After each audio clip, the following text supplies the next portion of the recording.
Do you follow Summer League at all? Because we're kind of in the thick of Summer League. I kind of don't really pay a lot of attention to Summer League, but there's a lot of stuff going on, it seems like, with Summer League this year. Summer League is getting bigger and bigger every year. This year they had NBA Con, which I was a part of. Did you see the Dome out there in Vegas? Oh, man. Yes. The basketball, cow. the spear, and all that. It's amazing, man. And if you look at this year, it was because of NBA Con, you had all these legends to come back. You had all these current players to come back. And they just go watch the game. That's how much these guys love basketball and love being around it. The NBA does a really good deal. And I think NBA Con is going to get bigger and better because people don't really know about it right now because they just kind of threw it out there. And it's his first year. But that's going to bring more people in. It was fun, man.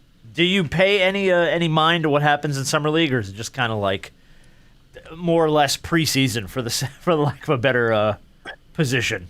It's preseason. It's not even preseason. Yeah. No, because some of those guys you're never going to hear about again. But you want to check out certain players. You want to check out all the top 10 guys who are actually playing. It's so weird because they play now. Back when I was playing, you wouldn't step on the court until you signed that dotted line. And okay, now Summer League begins. I don't know how many of those guys have already signed, but it seems like Summer League starts 2 weeks after the draft? It's amazing fast. how quick they jump into it. So, but yeah, it's just really great to see some of those guys get out there and play.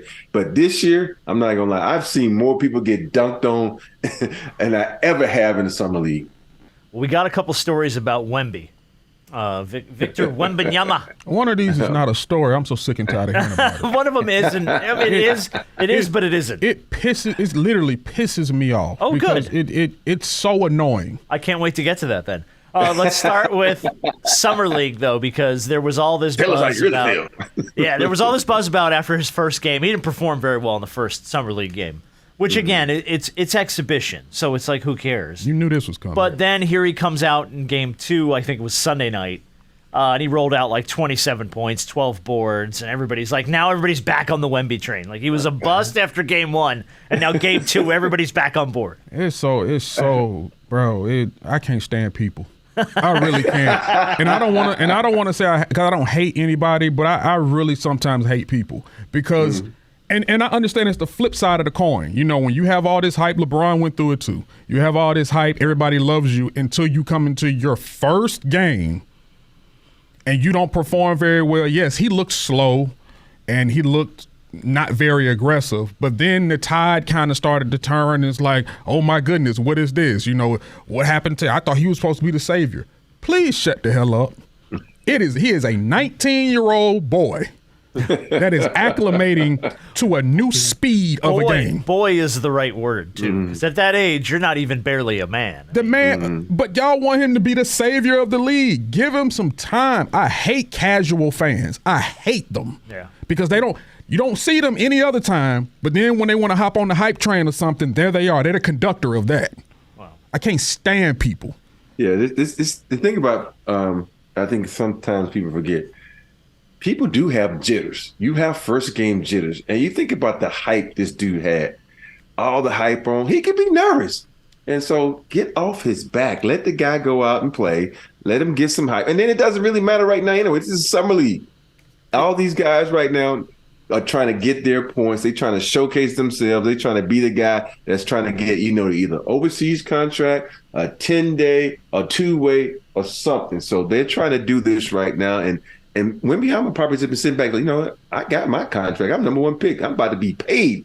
So do your thing. But I guess after game 1 results, he's like, let me show y'all who I really am. Let me go out and give me some buckets and show you that I'm one of the best players that's been ever drafted. And he's got to acclimate because the game in France, obviously, I would assume was a little slower than a lot slower than what it is here in America. The guys here are more athletic, they're stronger, they're quicker, and they're going for him. They're gunning every time he touches the floor. You think they're giving him hell in Summer League?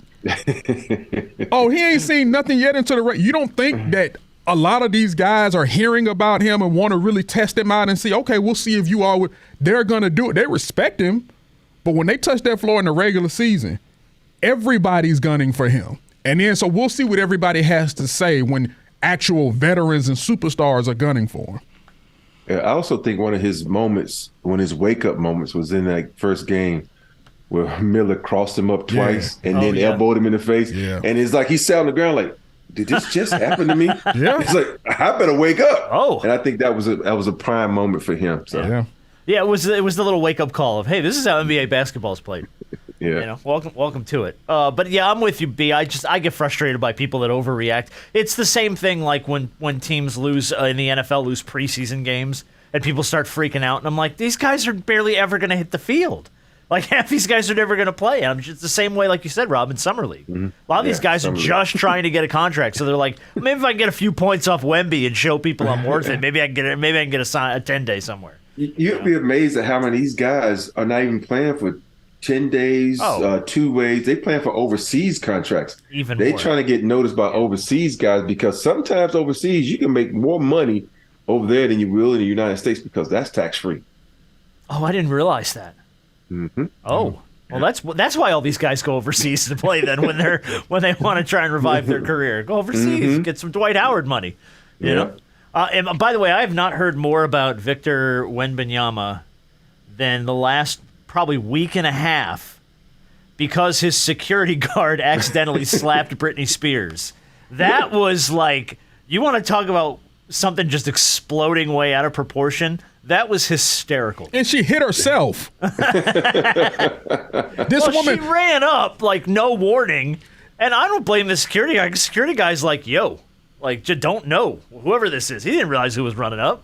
This is a woman who ain't necessarily had the cleanest history thus far, and she's sitting up here want to almost press charges on somebody who she wants an apology. Yeah, you ran up on him. He don't know you. And the crazy part about you are a celebrity, a superstar, a megastar.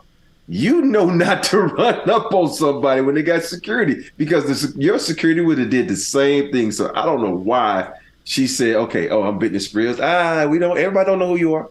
I know you're a megastar, but when you try to protect someone, you ain't looking at nothing but someone running up on somebody. And you Britney Spears, but you a long way away from being Britney Spears. Like this ain't the early 2000s. This is 2023. We know who you are, but we don't know who you are. So therefore, it's just one of them things where like you said, you don't run up and just be grabbing on people. You don't have that privilege and that luxury. He's 19. He may know of you, but he may not recognize you. You don't look how you used to look. And plus, when you trying to get somewhere, you don't look around. You look straight ahead, and you just get to the point where you want to go because you don't want to make eye contact. As soon as you make eye contact with someone, think, he looked at me. Let me go have a conversation. Yep, that's it. Yeah. Just ask Scottie Pippen and a guy named Rob Jenners. Oh no, Scotty didn't look at me for nothing, man. No. I was heading his way, and his eyes were down on his plate, and I was like, shit, and I bailed out. But Shaq used to do that, though. Shaq said if he wanted to disappear in a crowd, I'm like, that's impossible. He goes, no, I just keep my head down. Yeah. I don't make eye contact because the minute you start out, you lock up with somebody, now it's let's get pictures, let's get autographs, and all this stuff. So I guess my question out of this, because it's a stupid story, but my question out of it is fan etiquette. Like, if you're a fan and you want to approach somebody, Robert Horry, as an NBA player, as somebody who's had plenty of fans in his life, what's the best way for fans to approach somebody? Because this obviously was very poorly handled but again, Britney's very entitled. This is like, I'm Britney Spears. I can do whatever the hell I want. Not so much.